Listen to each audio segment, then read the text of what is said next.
Të nderuar, assalamu alaikum. Mirë se po takohemi edhe sot në këtë cikël emisionesh si të bëhesh.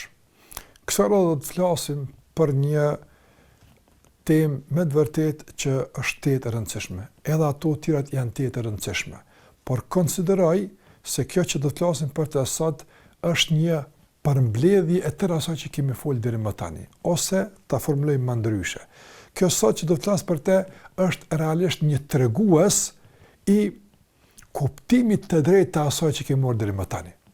Për çfarë bëhet fjalë?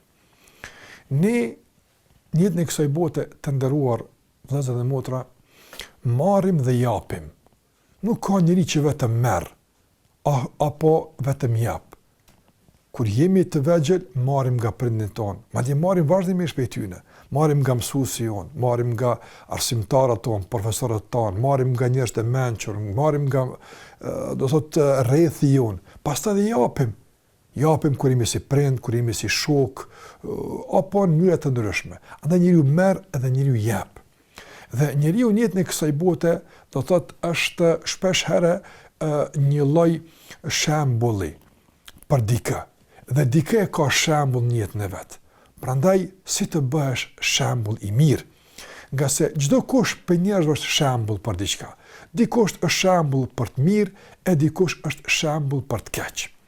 Sufjan al-Thauri rahimahullah, nga dietarët e hershëm, njohësit e mirë të hadithit të Muhamedit sallallahu alaihi wasallam, njëri i devotshëm, kur ka numëruar dhe ka përcjellur nga njerëzit e mençur cilësit e njerëzve të mençur, një nga ato cilësi që i ka njerëzit e mençur, ka thënë Sufjan al-Thauri rahimahullah, duke i referuar fjalëve të njerëzve të mëhershëm të mençur, ka thënë se i mençur është edhe ai i cili e ka një shembull të mirë që mëson prej tij dhe ai kështu bëhet pastaj shembull për dikën që vjen pas tij.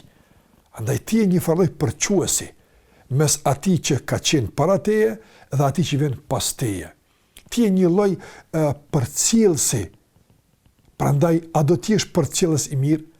A do të vazhdon ndriçimi i njerëzimit edhe pas teje? A do të jemi një kandel, një fener i rëndësishëm që njerëzit përmes neve kanë me pa rrugën e dur, apo fatkeqësisht do të jemi një fikje e këtij feneri dhe një errësirë që njerëzua pa mundson njohjen e të mirës, Allahu na ruaj. Njëri tjetër në të kaluarën e ka përmend njëri dietar të madh, Ibn Ali al-Thaqafi ka qenë. Dhe sarë janë përmend njerëz të mençur, këtë ka përmend. E i kanë thonë, gjithmonë po e përmend këtë njerëz të mençur. A thu vallë pse? Çfarë ka dallu këtë nga tjerët? Pse ky është kaq i mençur? Pse ky kaq i pjekur? Ka thonë nga se ky ka marrë nga shokët e pejgamberit sallallahu alaihi wasallam dhe nga gjenerat e arta. E i thamë, po ky si ka takuar ata, si ka marrë prej tyne? Tha, ka marrë nga ata që ka marrë prej tyne. Ka qëndruar me disa njerëz me vite dhe ka marrë sjelljen, e ka marrë dijen, i ka marrë vlerat e trashëguara nga të parët tanë, nga gjenerat e arta, nga shokët e Muhamedit sallallahu alaihi wasallam. Andaj të nderuar, çdo njeri e ka dikë që merr prej tij.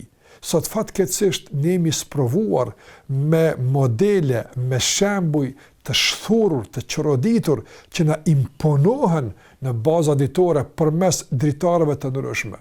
Fatkeqësia shkon duke u shtuar më tepër kur këta shembuj fillojnë të bëhen të kapshëm, fillojnë të bëhen të afërt me fëmijët tanë, me gjërat e ardhshme, dhe fillon të bëhet një shkputje mes nesh dhe fëmijëve tanë, ku tashmë prindit ankohen se fëmiu nuk e ka shembull prindin e tij. Fëmiu nuk e ka shembull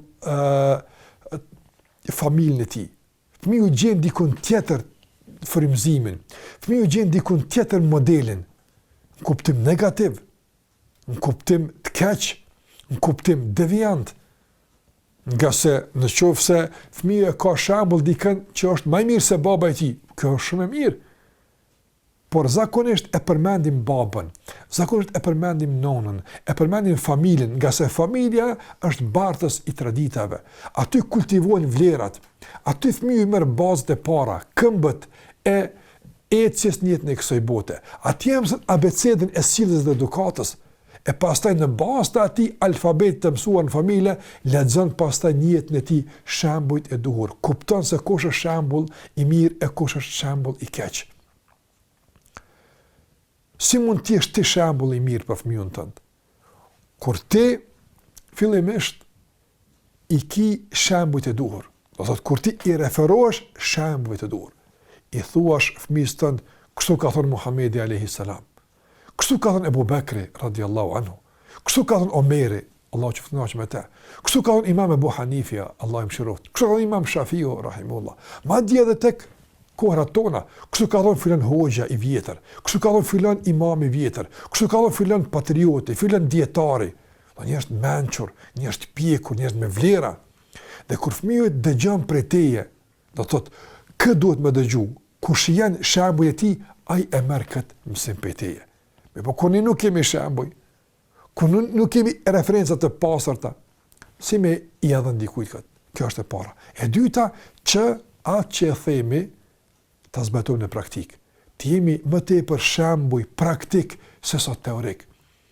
Të shohin fëmijët tanë të ne drejtësinë, të shohin fëmijët tanë të ne bujarinë, të shohin të ne guximin, të shohin të ne tolerancën, faljen, mëshirën, dashurinë, respektin e gjitha këto. Ashtu si ke dëshirë me të respektu fëmijët e tu, respektoj prindët e tu. Ashtu si ke dëshirë me të respektu nxënësit e tu, respektoj mësuesit e tu. Ashtu si ke dëshirë me të respektu punëtorët e tu, respektoj epërorët e tu. E kështu me radhë. Bëhu shembull si duhet.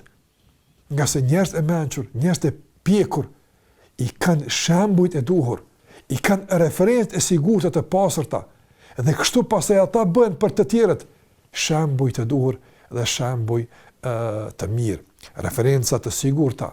Andaj të nderuar vëllezër dhe motra, është shumë e rëndësishme se nga kush po marrim dhe kujt po japim dhe si po japim.